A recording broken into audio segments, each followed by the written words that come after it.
Hi, everyone. Hey, friends. Happy Thursday.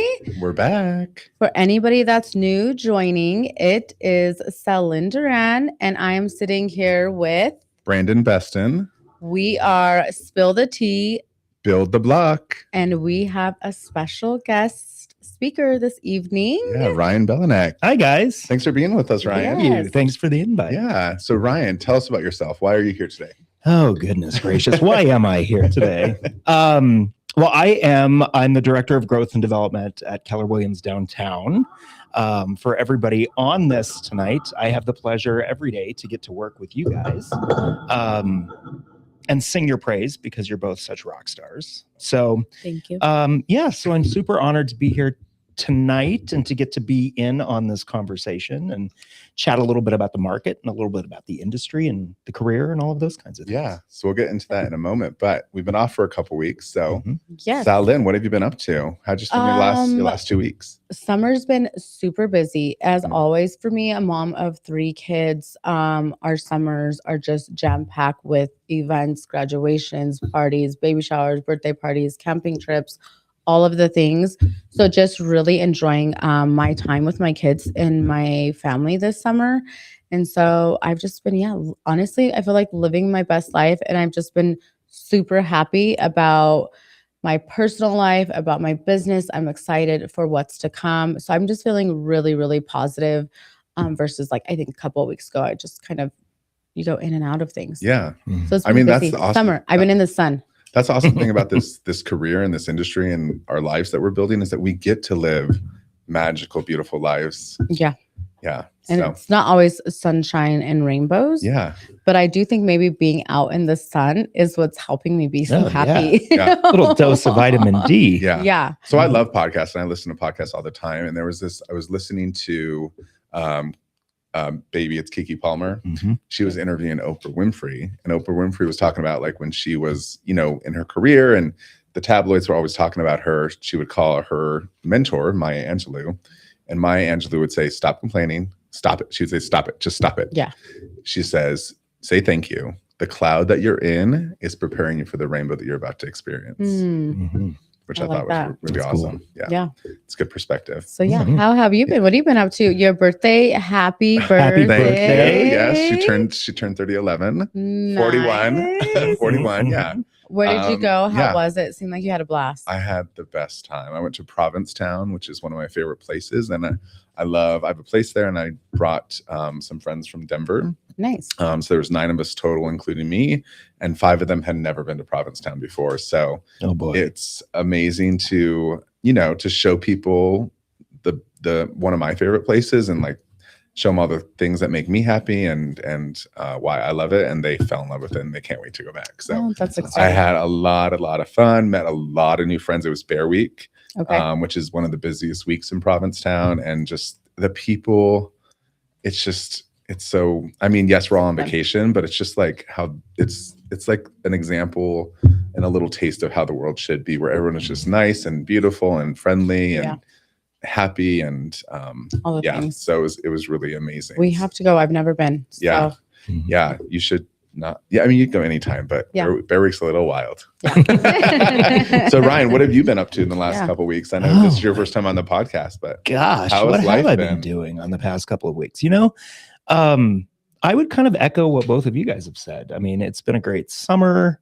I'm I think 6 months now into my position and my role here. And so it's been 6 months. Yeah, it's been 6 months. Congratulations. Yeah, thank you. Yeah, thank you so much. And so enjoying the sun, my personal business, my real estate business is going great. And, a lot of good clients, a lot of good transactions. And then things here at the brokerage just keep getting better and better and better. And so I'm couldn't be happier right now. Yeah. And you just went on a vacation too, right? I think I saw you on the beach. Yeah. Where'd you go? Yeah. So I went to Myrtle Beach. My parents had their 50th anniversary. Oh, congratulations to them. 50. Remind us their names. Pat and Nancy. Congratulations, Pat and Nancy. Yeah. Yes, congrats. 50 years is like, I think that's iconic. It's an accomplishment. It's almost like a gold medal to me. I think like that's the hardest. Marriage could be one of the hardest things to figure out and navigate. And so we just don't see 50 years anymore. And so people really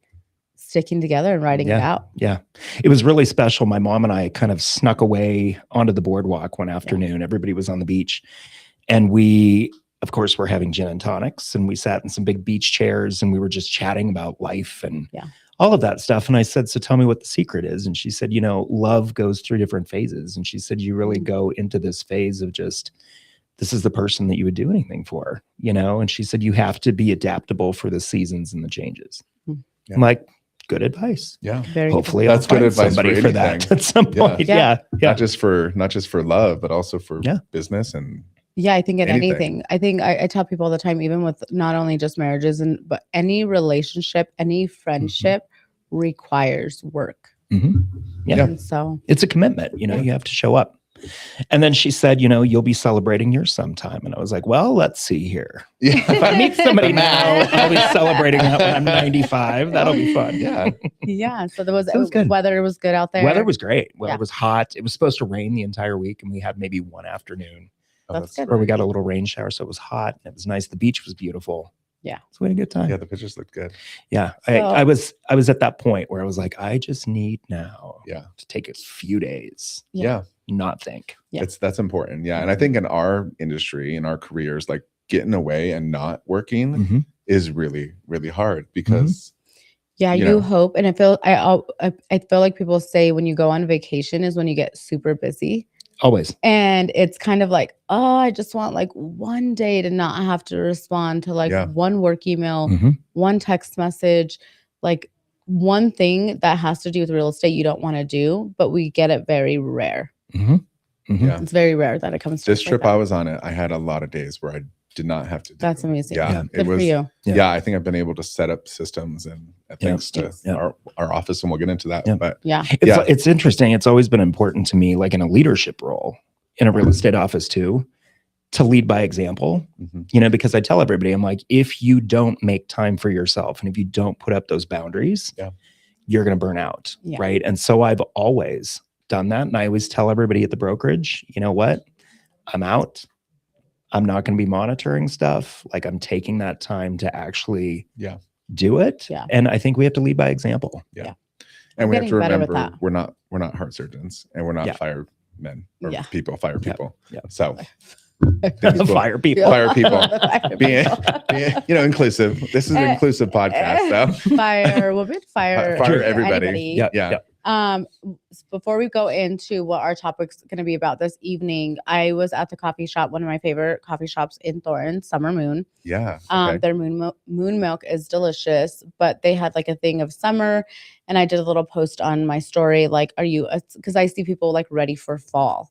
Already? Yes. No, so it's like, are you a fall person, summer person? What is your season? Spring? Like some people are winter. I'm a fall and a summer, but I'm not ready for summer to be over. No, we got to live in the moment. We got to stop pushing things forward. Rushing through. Like that's capitalism and stores and like retail. We can love any season, but we need to remember to live in the moment because tomorrow's not promised to anybody. So what is your favorite season? Ryan. I mean, I love spring. Listen, a couple of years ago, I would be lying if I said that on Halloween night, I didn't shut all of my blinds so no one could see what I was doing and put every Christmas tree up. On Halloween? Yeah, I had a horror movie playing and I was like putting out all my snowmen. So Christmas, winter is your jam. Yep. Fall. Yeah, I mean, you can love it, but let's not rush things forward. Listen, I didn't make anybody else do it. I just shut my blinds so nobody would see me doing it. Yeah. And then, but that's your Halloween thing. So that's living in the moment. Yep, it is. Yeah. Nice. Like I'm watching this conversation happening and being like, No, you're good. Yeah. All right. Should we get into it? Yeah, let's get into it. So before we get into our questions, Ryan, tell us about your background. Sure. Tell us how, a little bit about yourself. A little bit about yourself and how we got here today. Sure. So this year, 2026, is 22 years since I've been in Denver. I grew up in Montana, grew up in a little farm on Montana, and loved farm life. Animals and everything. I think we had 2 rabbits and like maybe a horse. Okay, so more something. So it was more like dry land, farming, corn, those kinds of things. But You know, it's so funny because I tell people this a lot. I grew up in just a really magical place. We had our farm. My grandparents lived next door. My cousins and aunts and uncles lived across the field. And so, you know, you never realize how special that is. And they don't have that. Yeah. And so I really grew up in a way where we appreciated things. We were always kind of shuffled out the door, go climb a tree or play with a stick or do whatever and entertain yourselves. And you really kind of learn to appreciate simple things. But of course, that was never enough for me. So growing up, you know, I couldn't wait to get out of Montana. I craved people and energy and a city and all of that. So I graduated in 2004. My background, psychology, English, those sorts of things. And I think it was maybe a week. I had interviewed for a position down here and I was so ready to leave that I just, within a week of graduating, was on the road in a U-Haul and down here. Gone. Big risk. I didn't know anybody here. I took a job. It was packaged with a really pretty bow. It was supposed to be a marketing job. Mm-hmm. And instead I was a slumlord.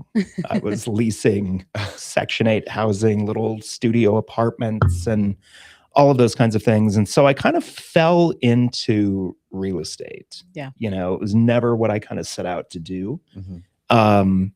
But, you know, what do you do new out of college? You know, it's like you're building work experience. You're doing all of those kinds of things. And so I kind of, you know, if I ever do anything, I do it all the way in.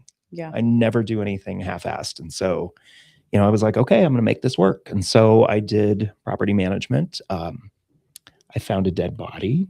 I busted a meth lab. I broke up a couple of very scandalous rings of people. This and is like a new podcast series. I know, right? Things you never knew about the guy upstairs. Yeah. So I've never seen a dead body. You never want besides to. like on TV, like little glimpse. Yeah, in real life. Mm-hmm. But I was like, I'm like homicide detective is like my thing. Mm-hmm. It's not as glamorous No, as they I show know, you on but I TV, would like to SalLynn. see just like one. Oh my God. Just I don't know. It's a weird.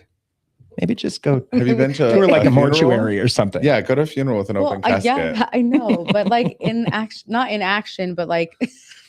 Okay. Okay. So Well, you've seen. I'm sorry that I just made this weird. No, You've no, we're seen good. a dead body and Yeah. you've meth labs. Yeah. So And that's a disclosure in our contracts. yeah. If you've ever cooked meth, you have to disclose. Yeah.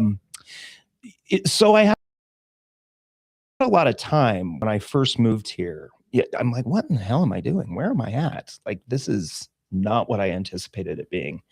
The other part of this whole story was that I also set out to come to Denver to really find myself. You know, I'm part of the LGBTQ community, and Montana was not at that point a place that felt safe. Yeah. And so it was like, I need to go to a place where I can figure this out on my own terms. Mm-hmm. And I think that that was also a drive. You know, I could have probably folded pretty quick and packed the van back up and moved back to Montana. Probably should have a few times, but you know, it was like I was kind of creating a world and a life for myself and finding myself here. And so kept doing that. And then of course I kind of climbed the ranks. I left the first company that I was at, and then I went into luxury leasing and property management, and you know, became a junior partner in the company and a leasing manager and a marketing manager and all that. I moved up pretty quickly. Yeah. And so that was kind of background. And then I left that in 2006 and got my license and went to work for a luxury condo development. And that was kind of the start of my real estate career. Yeah. Great time to be getting a license too. Did you ever think 2006? Oh yeah. 2006. Yeah. From the It was market? just as everything Yeah, started that to was slump. smart time. Yeah. Yeah. Smart. It was a good time to buy if you could buy Oh yeah. at the time. Yeah. Yeah. I Yeah. wish I Yeah. would have bought. Yeah. I So wish I would have had some money to buy some things. yeah. Yep. So, you know, it's just one of those things. I think how we got here today Yeah. to be sitting here and having this conversation, and you know, me being a leader in a real estate brokerage, this business takes so much tenacity. You know, it's hard work. Mhm. It's showing up. It's not letting a setback completely just eradicate your dream of where you want to go. Yeah. And if you push through it, it's like you just never know how far you can go. Yes. The doors open up. You know, I never really had leadership on my bingo card in real estate, but it just became something where I was able to use my psychology skills and the background and all of that. And so that's somehow where we are 22 years later. Great. Yeah. And that's what we talked about, I think, a couple episodes, how real estate has, neither one of us our degrees are in something completely different. But I think how real estate has really the opportunity, it's life-changing. Yeah. You know, real estate was life-changing for me, but then also, I think I spoke on this, is like at one of the team meetings is Keller Williams joining our office 3-4 years ago now. It's been life-changing and some really cool thing about real estate and what we do. Yeah. And the other piece of it also is it's so fulfilling for us.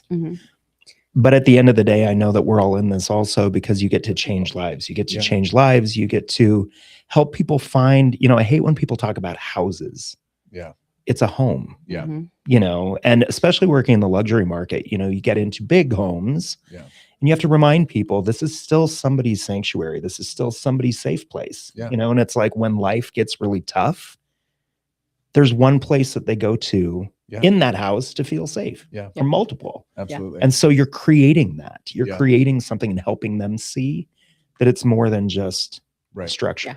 Yeah, I think something about this career that I didn't realize when I got into it is that it's really about who you become. Like I just feel like I've just become this like bigger thinker, like because you're surrounded by all these people that are dreaming big and thinking big and have such a perspective. Like one of my mentors talking about it's not a house, it's a home. One of my mentors, Mike Sinicola, he says that our job is so important and you have to take your job so seriously. People trust you. They give you a key to the house that they put their kids to bed in. Like it is that's how serious this job is. Yeah. Love it. So, all right, let's get into the questions. Okay. So as you said, you grew up in rural Montana, and you made the leap to Denver after college. Is it anything like Yellowstone? Oh God. Like the show? You know, I mean, I just want the to national park or the show? The show. I just want to go to Montana. It's never been on my list of places to go, but after the show, I'm like, I want to go. Okay, so let's maybe I'll find Beth out there. Let's dispel one myth. Like we don't hitch our horses to poles when we go to school. Okay. You know, yes. Is it like that? The setting, the surroundings, all of that. Montana is one of the most beautiful places you can ever go. Okay. But I think we're a little bit more evolved than some of what's on Yellowstone. Okay. Never seen it. Yeah. People come there and they kind of let my parents just get infuriated. Yeah. My mom's like, oh my God, these people think we're weirdos here. And I'm like, no, you're good. Yeah. Okay. Oh no, sorry. when I lived in Philadelphia, they were like, and I told them I was from Colorado. They're like, do you ride a horse to school? I'm like, see, I grew up in a city.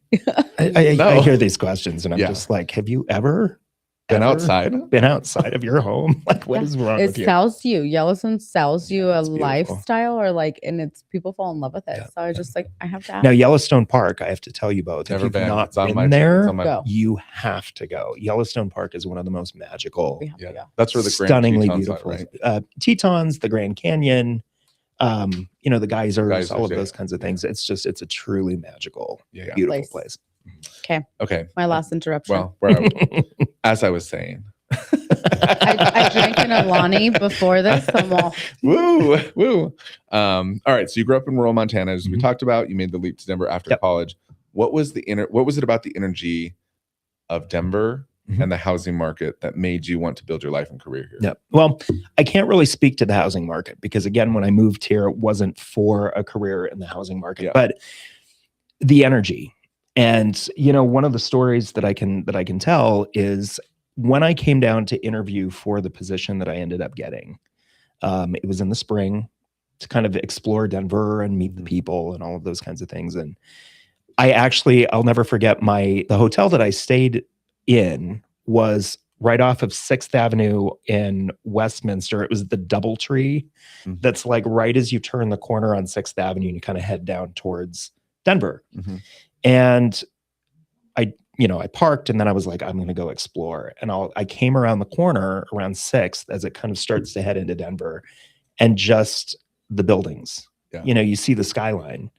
And I can remember being here and I don't remember where I parked. I don't remember what was going on, but I just remember sitting at night and staring at the lights because we didn't have that in Montana. And that energy and that pulse of the city was electrifying, especially for somebody that didn't see it. Now, to many people, Denver, it's like, that's not even a big city. Yeah. But for somebody that had grown up on a farm, I just remember it was the first time that I have felt electricity connected. Just kidding. Yeah. I felt connected, and I was like, let's do this. And so it was really just the pulse and the energy from seeing life. Yeah. And buildings. So maybe that is part of the housing market. It was seeing condos and high rises and things for the first time. Yeah. It was cool. Because in Montana, I mean, I've never been to Montana, but there's cities there, right? Like Yeah. Billings Yeah. They have buildings. I mean, yeah. So I grew up in Billings. How tall Outside are of the buildings in Billings? And I think when I moved here, Billings was maybe just under 200,000 people. Oh, okay. So spread out. They're tiny little downtown, but nothing like you come around the corner and you see high rises. Yeah. Okay. Okay. So before stepping into real estate full time, into the residential sales part and the coaching, you spent over 5 years in multiple family leasing, property management, as you said, including managing flagship luxury communities. How did that background prepare you for the real estate sales and being a leader in real estate? Well, it was interesting when I actually, I kind of left the first place that I was at with some of the more exciting stories of my property management career. And I went to the Seasons of Cherry Creek in Cherry Creek North. I did a lease up there, much higher rents than I had ever seen. Yeah. And then I went from that property to 1600 Glenarm Place downtown. At that time, 1600 Glenarm Place, I think, had the highest rents in like a 4-state radius. Wow. We had valet parking. We had, amenities that were more like a hotel style. And that was kind of the direction that multifamily housing was going, where they were creating very luxury driven and amenity driven properties. And, what was so great about that is because we were leasing and selling something that was way outside of the norm in Denver, a lot of our trainings in luxury came from going and having, a tour through the Ritz-Carlton or going to the Lexus dealership. And it was really learning what actually luxury sales is about. It's about the experience. Yeah. It's about the experience and the convenience and actually creating an experience for somebody. Yeah. And so that, of course, then translated into real estate, where once you learn that it's not just about the transaction, that you from start to finish are creating processes and systems that translate into creating and helping somebody have an experience, it kind of takes things to a totally different level. And so that was really, probably the best thing that I got. You learn how to tour properties and you learn how to deal with clients and those sorts of things. But ultimately, it was learning how to market and sell a product that was substantially more expensive than most other things around it. Yeah. Okay. Into the next question, making the KW connections. Every agent eventually faces the decision about where to hang their license. What brought you to Keller Williams, and what did you realize it was a right long-term, business move to make for yourself and in leadership goals? Wow. What was that? Yeah. There's so many parts to that question. What question. brought you here? Yeah. So, as I mentioned, I've been here now for about 6 months. I had been in executive leadership at another kind of a luxury boutique brokerage. And, I loved it. I loved the brand. I loved the people. But as I mentioned before, I think for me specifically, there always has to be a challenge. There always has to be something new. And when I kind of started to explore opportunities outside of where I was, part of it was, where do I go from here? I've kind of gone up as far as I can go in the role that I had. And again, it's great, but you hit that point where it's like, what's next? I get very bored very quickly. Yeah. And so, this opportunity kind of presented itself. And so I explored it. It was a very long interview process. It was like 3 months of whittling the contenders down. Yeah. And, to be completely honest, when I came in the first time, it wasn't about the brand. It was more about the role that was being advertised and kind of exploring that. Yeah. And the coolest thing happened as I was doing that, because I had sold against Keller Williams for a long time. Yeah. And I had converted people to come to my brokerage that were exploring both opportunities. And so, the things that I had in my mind that I would use against Keller Williams, as I started to explore the brand, I was like, that's not actually true. Yeah. Where did this come from? One What's of the this? questions, like the myths, Yeah. And so what I found really quickly was, for me in leadership and in real estate, it wasn't because, I still produce, I still have clients. There were so many tools and opportunities for my clients for exposure that I started to kind of identify as well. So I'm like, from a personal standpoint, this is going to benefit my clients. Always number one, because that has to be solid. And then beyond that, where do I go from this role? Let's say it's 5-10 years down the line. What does that look like? And there are so many opportunities in Keller Williams to continue with coaching, to continue with, regional positions, or, whatever you want to do.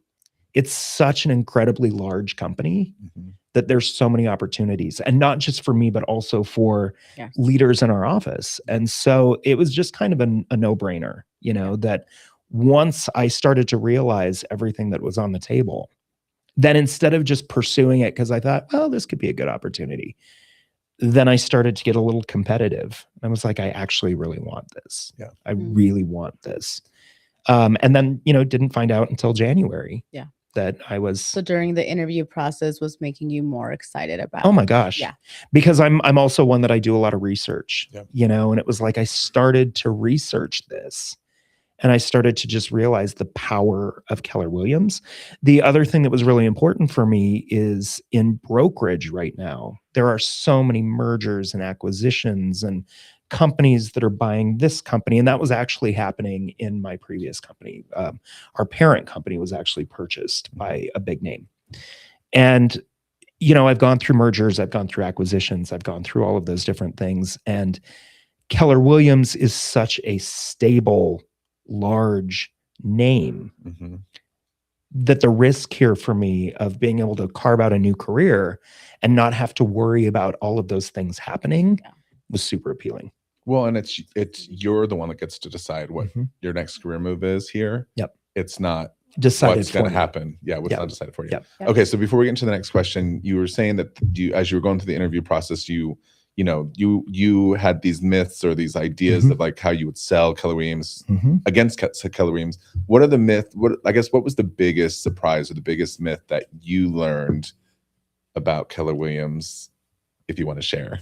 Oh, I'll share. It's going to maybe not paint me in the best light, but it's so funny because, I started a boutique brokerage. Then we became the company that I was before, and very much so. I hate the word luxury, but it was definitely a luxury brokerage. And, I think I actually posted about this a couple of days ago.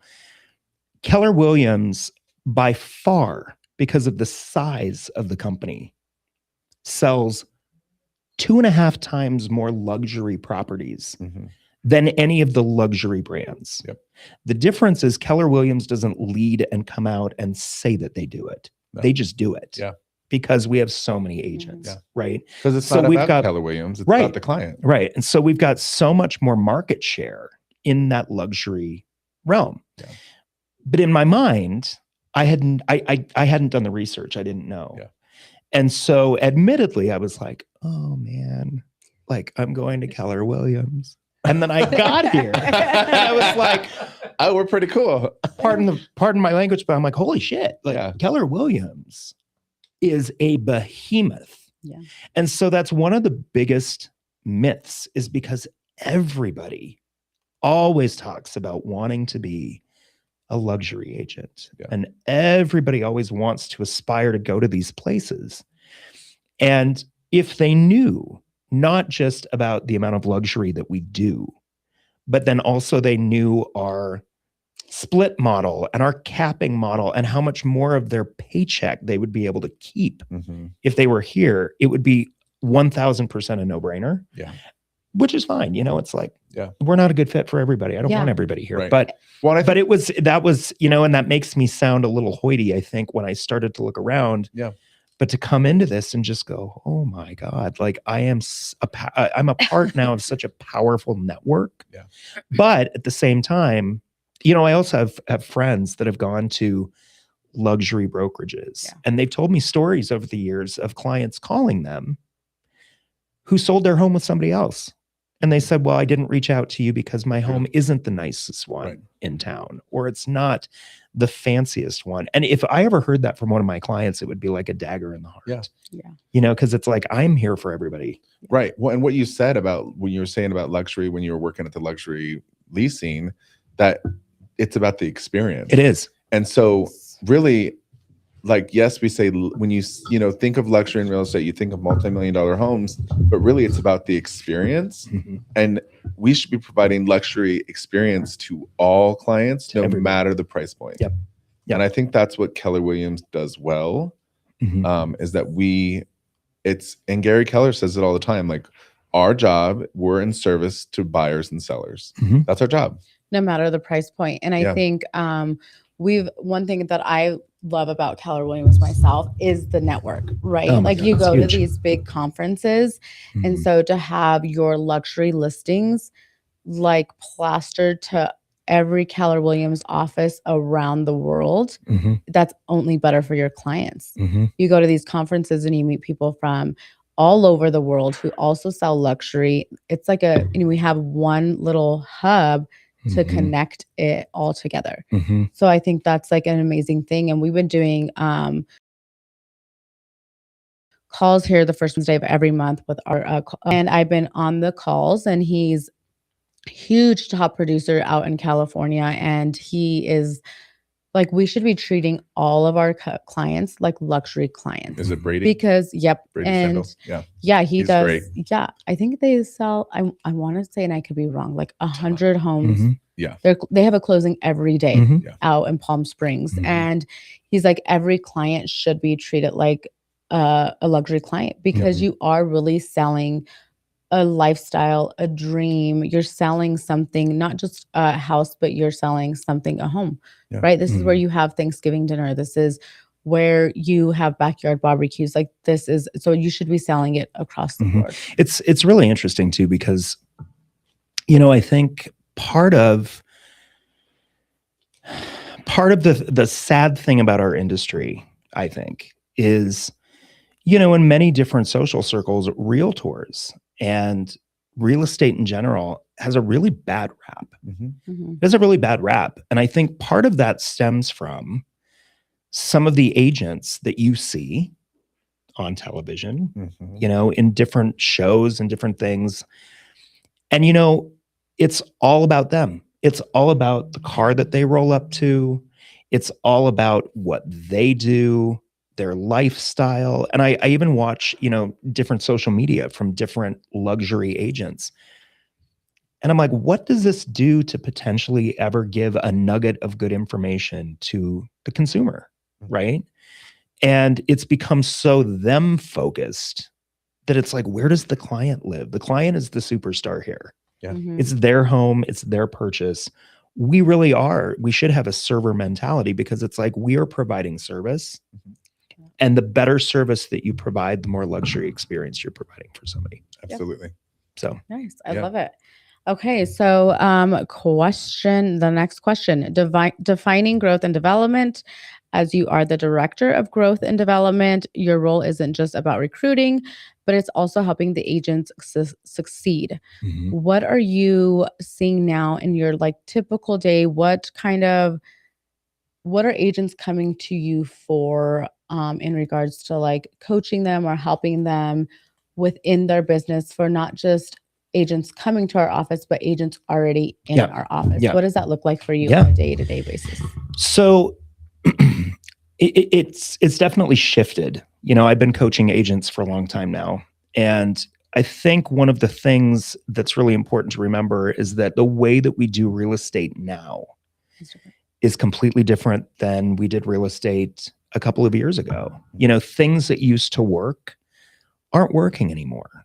We've got AI and we've got all of these different things now that, like it or not, we have to integrate. We've got to be talking about these things. We have to be learning about these things. And so I think now my coaching and my development, there's two things. I think number one, there's always an aspect of growth and really an evaluation of what are you doing and how are you doing it, right? Yeah. At the end of the day, I think what's important for people to always remember, and you two are some of the best agents in our office at doing this, it's always about the connection with your sphere. It's always about staying plugged in with the people that you know, love, and trust. Yeah. Everybody always looks for new tools, or they think that there's always like a silver bullet kind of something that's going to help. And I'm like, if you're not out with your people, spending time, answering their questions, and just being present, it's never going to change. So in your community. Right. So that's always like the one thing. But, I mentioned before, my background is psychology. And I think that was unknowingly one of the best things that has served me in a leadership role, because so many people are stuck, and they're stuck in their own way and stuck mentally. The market's changed, and, unfortunately, we hear so much negativity about what's going on. And agents, unfortunately, sometimes get caught up in that same cycle. And so much of it is really a therapy session, and then also pushing them and helping people realize how far their dreams can actually go, But, as a producing agent, our businesses always have little periods where it's like, oh my gosh, I had 2 deals fall apart. Oh my gosh, something, I thought I had this listing and I didn't. And it's really easy for agents to get stuck. And so sometimes when they come to me also, it's more of a therapy session for just saying, you know what, it's okay to feel that way. Rejection doesn't always feel good. But until you help them move past that, it's really hard to say, you're not making enough phone calls. You're not out with your sphere enough, because they're stuck, right? Yeah. And I think that that's the biggest thing right now, is helping people get unstuck. Yeah. And I think I appreciate that, because we've been talking about in our masterminds, our team meetings, our classes and our trainings, for years we've been focused on coaching on like sales. And it's really not sales, right? It's real life stuff that agents are facing, clients, buyers, and sellers are facing, real life changes. And it does also come back to that like mental health state of like, we got to start having those conversations around those, like what we deal with as agents, right? Like everything just gets piled on. We get stuck and not really knowing how to navigate that, other than like, oh yeah, go do more of this, open houses, go do more of this, but really getting, your mental health corrected first before we can. You have to take care of yourself first. You have to take care of yourself first. Yeah. The other thing that happens a lot of times is, I think when agents do get stuck, for many people, not for everybody, but for a number of agents, the last thing that they want to do is go sit in a top producer mastermind and listen to all of the wonderful things that everybody has going on and feel like they're the ones that are stuck. It's like a lot of people avoid the masterminds or coming to the office because of that. Yeah. And I think, is that always the right thing to do? Maybe, maybe not. Yeah. But you have to help people through that to help them understand that it's like, it's okay to feel that way. I'm not going to tell you that it's not. However, the longer that you back away from doing anything, the longer it's going to take for any movement to happen. Yeah. So absolutely. Okay. So do you want to go on the next question, or do you want to kind of like, what would you tell him? Like any agents, kind of like the point of this podcast was to highlight Keller Williams, why we're here, why we love our office, but then also for anybody thinking about getting into real estate, any agents stuck in the real estate market right now, kind of like what that looks like, how that feels, what Keller Williams has to offer. Things like that. Like anybody like on the fence of like, hey, I want to start my real estate career, but do I do it? Yep. And then any agents that are just struggling in their businesses right now with our crazy market in the world, like what are the answers? Yeah. It's a big question. Good luck. Yeah. There's like 20 questions in one, which is all good. No, that's me. First and foremost, I think, there's two different parts of this. I think one of them is somebody considering getting into the industry. Yeah. And I've already mentioned, like, when I got into the industry, it was probably one of the arguably worst times. I got in right as the Great Recession hit.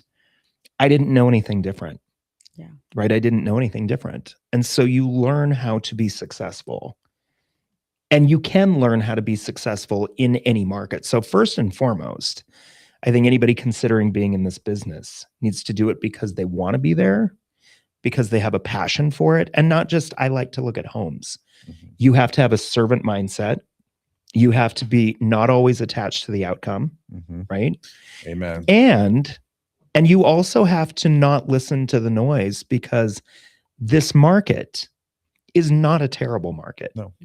This market is a different market than it was before. But I'm surrounded by people in this room that are crushing it, right? So listening to, oh my God, I can't believe you'd want to get into that industry right now. Do you know what's happening? It's like, you know what? No.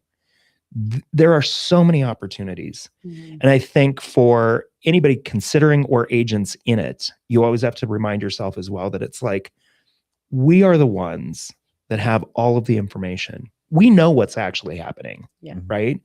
Is it a great time for everyone to buy or sell? No. Yeah. Is it a great time for a number of people to do it? Absolutely. Yeah. Yep. And so we have to be the positive voice. So that's what I would say for people kind of considering getting into it. But I think there's a couple of things. Number one, you have to look at, what are you actually doing? Are you showing up? It's like, this is hard work. And you've got to have a grind. You've got to have a system that you show up, and you're always looking for business, and you're putting yourself out there.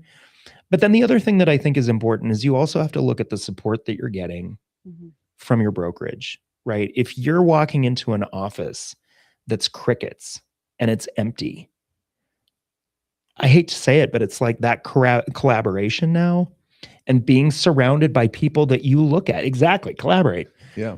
Being surrounded by people that are in the office and are doing the activities and are working hard. I mean, I'm going to tell you, if you're stuck and you're an agent that's been in the business for 2 or 3 or 5 years, you're not doing something right, because we have an agent in the office that's had his license for 3 months and has 2 listings already. The difference is he shows up every day. He comes in. Open heart, open mind. He pours himself into whatever he can do.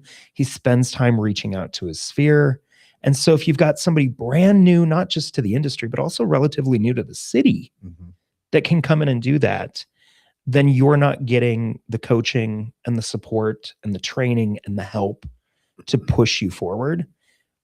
Because if you are and you're doing the work, people are succeeding right now. Yeah.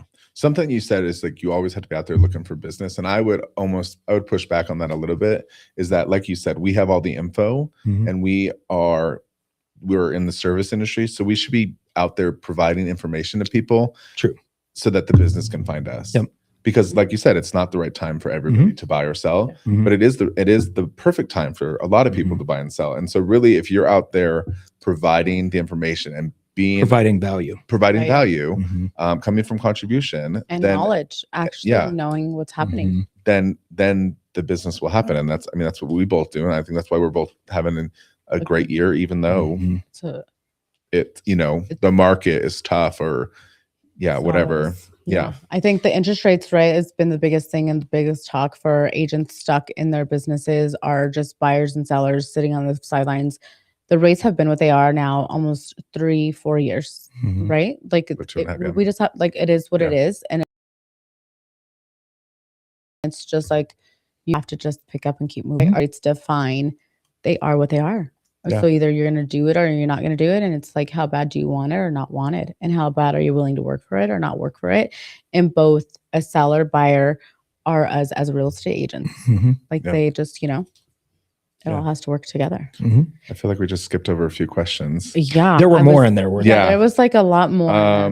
We skipped out on a whole lot of. Do you have something else to? Oh, well, so I think, I mean, obviously agents that are stuck, you know, the other thing too that I think is really interesting is I think a lot of agents are stuck also. They're in places where they've been promised things that just aren't being delivered upon, right? And I say this because I've interviewed agents at different companies for a long time. And, you know, a lot of agents come in and all they care about is their split. Yeah. All they care about is their split. And they may have a super generous split. And they may have all kinds of, you know, tools and all of these different things, or they may not get much for it. But they're so tied to something that they don't realize that it's like 90% of nothing is nothing, right?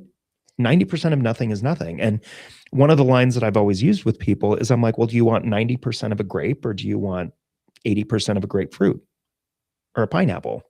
You know what I mean? It's like, but at the end of the day, if you're not doing any business, you're not making anything. And so you have to kind of do an assessment and look around and say, what do I get and what should I expect in return?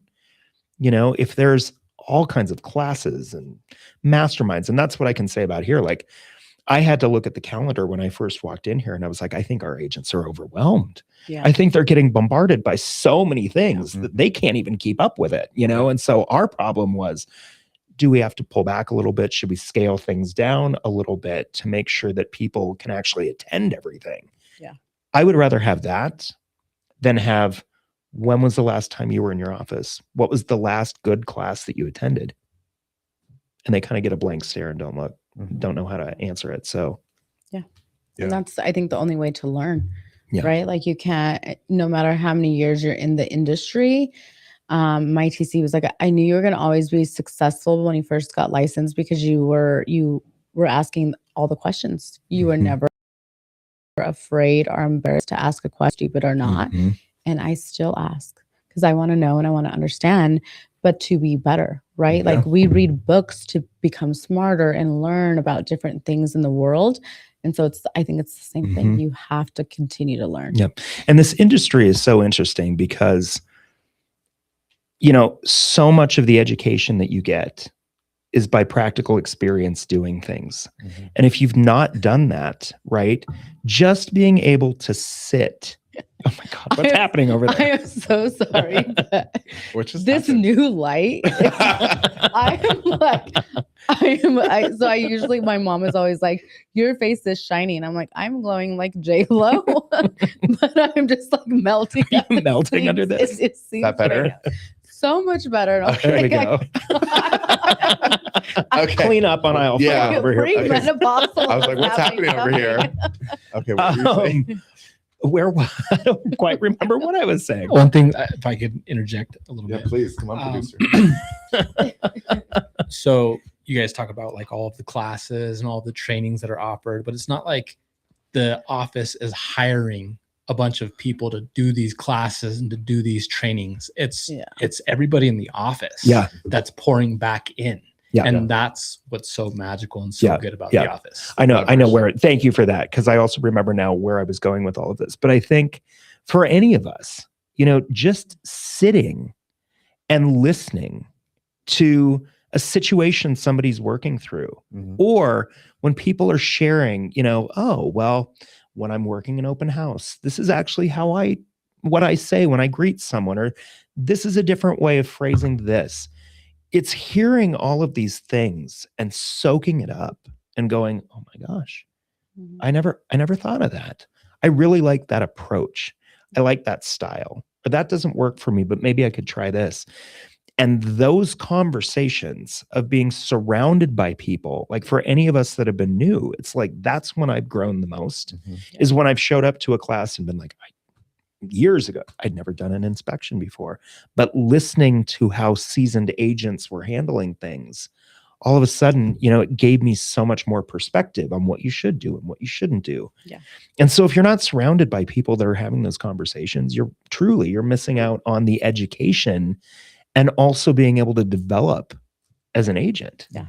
Yeah, I think collaboration is key here. I see, like, I watch all the Netflix and the Selling the Sunsets, and Mhm. you know, Selling all, the sunsets. Selling the there's, like, sunsets. selling all. Can the you imagine if we sunsets. dressed like that? Yeah, no. Is that okay? Can we dress like that here, Ryan? Well, yeah. You know what? Dress how you want. guys Dress how you want. however you Dress want. how you want. You But do you, boo. I think and one of the ones in New York, I think it's Selling the City or something. I don't know what it is, but they're so competitive in their office, and like, oh, you got that idea from me, or like, and I'm just like, that is so weird to me, because I'm like, I am here as an open book, and any new agent, I'm like, this is here. I'm gonna send you my link. This is just copy and paste. Just do whatever, because that's how you learn, is by the collaboration of like, this is what I'm doing. It's working for me.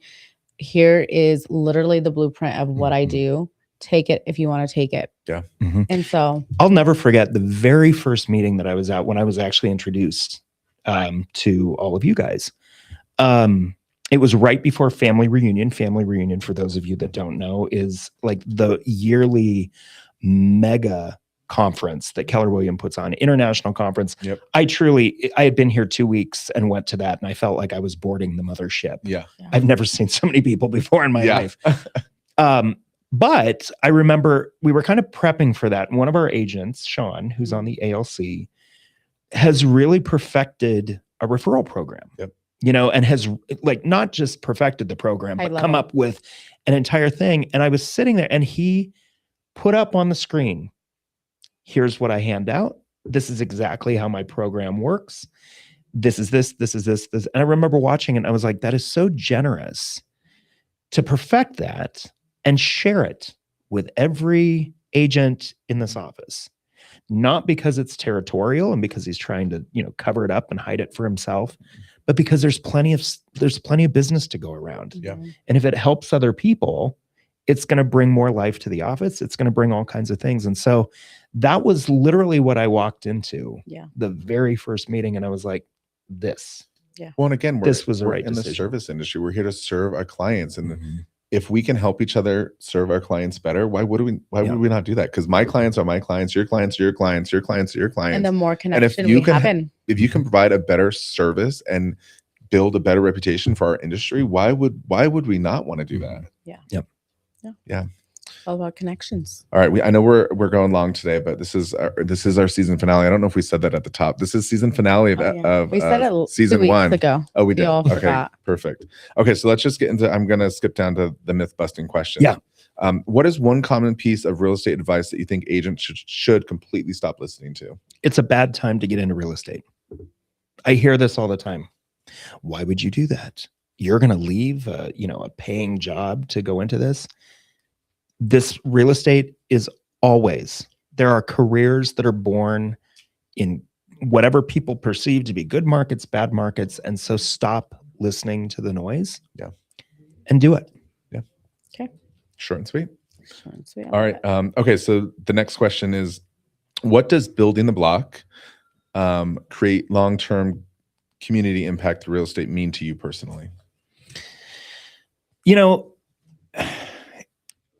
I think it leaves in for me, what it means is leaving a mark and a legacy beyond just the transaction, right? Again, you know, for us, Brandon, in the LGBTQ community, it's such a special thing because when we help somebody find home in so many different ways, we're helping them also a safe place to be themselves. We're helping them find neighborhoods. We're helping them find, you know, resources and things that are important to them. But, you know, for me, that's always been so important because in many different areas and different, you know, countries, all of those things, you don't feel safe. And so being able to create that, not just for our community, but then to really identify what that means for everybody. Yeah. Because everybody in your sphere is your community, right? But I think when you look at things like, again, this is their safe place. This is the place where if they have family that won't talk to them, if they have been, you know, kicked out of a church or whatever that looks like, this is the one place that they have that they get to own, create home, create generational wealth in, but also this is a place that they get to be safe. Mhm. And I wish that more agents would look at that impact that they have, because it goes so much more beyond. And to me, that's community. Yeah. Community is creating a place and a network where everybody feels like they belong in something. Yeah. Absolutely. Yeah, I think it just goes back to the why, right? Anybody could get Mhm. into it, but if you don't have a reasoning or a passion or a real reason for why you're getting into real estate, you might not be as successful or might be harder for you to navigate. But once you come up with why you're doing it, Mhm. then sky's the limit Yeah. from there. It's so weird when I coach agents. I always kind of like, especially brand new agents. I'm like, when I interview a buyer, I think they look at me like I've got like 3 heads, because I always tell them, I'm like, I ask some really weird questions. Mhm. What time do you like to get up in the morning on a Saturday morning? Yeah. Right. What time do you like to sleep into? What's the one place that's most important for you in your home, and blah, blah, blah, blah, blah, because it's my job. If somebody says that they like to sleep in until 1 p.m., right? What a dream. On a Sunday morning. I wouldn't even know what that feels Yeah. like. But, they work nights and they like to sleep in, and, they're this and they're that and whatever. Am I going to put them in a 2-story all glass condo facing east so that the sun beats in on them every morning? Yeah. You know what I mean? Like, Yeah. you think of those things, and because as people are looking and they're seeing stuff, it's up to us to go, okay, let's revisit this. Let's look at this. This could happen. What about this? You mentioned this. So I don't want you to think today when you walk in and you go, oh, this is the coolest place I've ever seen. Mhm. I want you to think how this would feel on a Sunday morning if you keep waking up with the sunlight in your face. Yeah. Would that be okay for you? What's the experience? You know what I gonna mean? be? And so again, it's like helping people be reminded of what that dream looks like. Yeah. So Yeah. It's not just a pretty yeah. cabinets or How are you going to it's- live in yeah. here? How are you going to experience living here? Mhm. Yeah. No, I like that. I just learned something. I think asking those questions Mhm. to really pinpoint back to like when they're looking at certain homes, like thinking longevity, Mhm. not just for now. Yeah. And happiness. Awesome. Yeah. Well, thank you so yeah, much for thank you joining for us. Oh my joining. gosh. Hope you I had fun. feel We hope you had- bad. Like I Why? just took You did the great. microphone a couple of times and it was No, like, you did great. let's go. But this Yeah. is, I This also have has to been say, our longest episode, but I feel like it's hard because we It's an left out important so conversation. many. Yeah, we have so many more questions to ask. So maybe we even do a part 2 at some point Yeah, for season season 2. 2.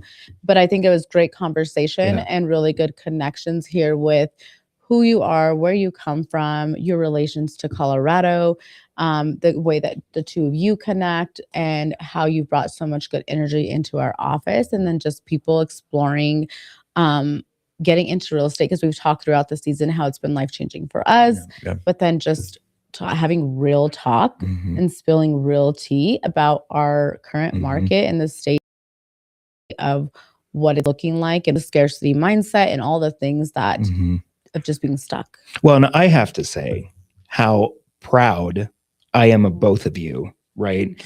One of the things that I think was just, the icing on top of the cake was to walk into a place where you have kick-ass rock star agents that are crushing it in volume, crushing it with their clients, and that show up authentic and kind and helpful and collaborative and all of those kinds of things. And like I couldn't ask for better ambassadors at the office.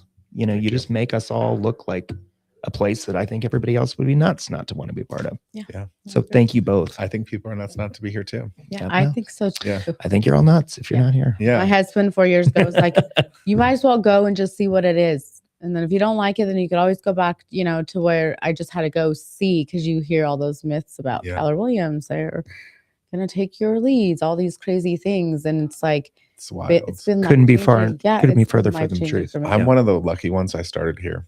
So you've never even I've left? been here for 14 years and I've never left. Mhm. Yeah. And trust me, I've interviewed with every company under the sun, Yeah. and there's just Mhm. nothing that I see that Yeah. beats it. There's really no other reason. It's really and yes, like it's all the tools and the systems and blah, all the things, but it's the people. It's this. It's the opportunity to be authentic. Mhm. Yep. Yeah. I love So, it. So all we're going right. to wrap up now. yeah. So thank you all for joining us for season 1 of Spill the Tea. Build the Block. Yeah. Season 2 is coming in September. So we are taking the month of August off. We're going to do some revamping. We're going to do some planning. We're actually really excited because season 2, we're going to actually take the show to the block. Yes. So Yeah. what does that mean? That means we're going to be not here in this room doing our live shows, but in the community, talking and sitting with the communities we serve and doing our shows there. Our producer is going to learn some cool things. Hopefully my brother, if you're watching, which he usually does, he is a producer, so he needs to come and teach us how to use the machines to, we want an intro song, an exit song, all the cool things. Well, don't give it all away. Oh, well, I want them to be excited about what's to come. There's a lot to come. What kind of powder to use under these new lights? Oh, God. My mom's probably like, girl, wipe your face off. Yeah. So season 2 is coming. So stay tuned for that. Again, thank you for your support. Thank you for tuning in. Thank you for watching. Thanks for the engagement that you guys have given. As always, if you're an agent wanting to get licensed, if you're an agent stuck or maybe questioning other brokerages, we're going to share Ryan's information in the comments. If you have any questions about real estate and wanting to buy, sell, or invest, we will also drop our Google page in the comments. That is the first step to starting whatever that step is for you. And then any feedback. If you like to see episodes and topics talked about in the next season, drop those in the comments or DM us. Yeah, something you're interested in. Yes. Exactly. Remember to follow us on Instagram, TikTok, Facebook, and subscribe to our YouTube channels. So I am the Beston Homes team everywhere. And I am SalLynn, Colorado, because I'm SalLynn, Colorado. I just heard that for the first time. Oh, yeah. That's great. You've been saying it all season. Did I just say it? Maybe I just pronounced it correctly. That is amazing. Yeah. So, well, and I'm Best on Homes. So the best. Wow. Best on Homes. Yeah. So we always like to shout out different companies.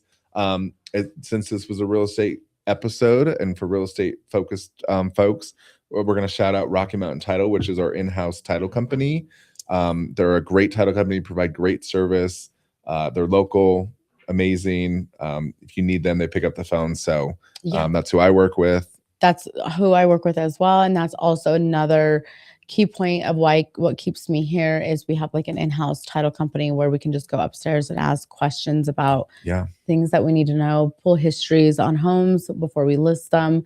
So Rocky Mountain Title, thanks for all the support that you've given to me, to Brandon, to our office, the agents here in the office.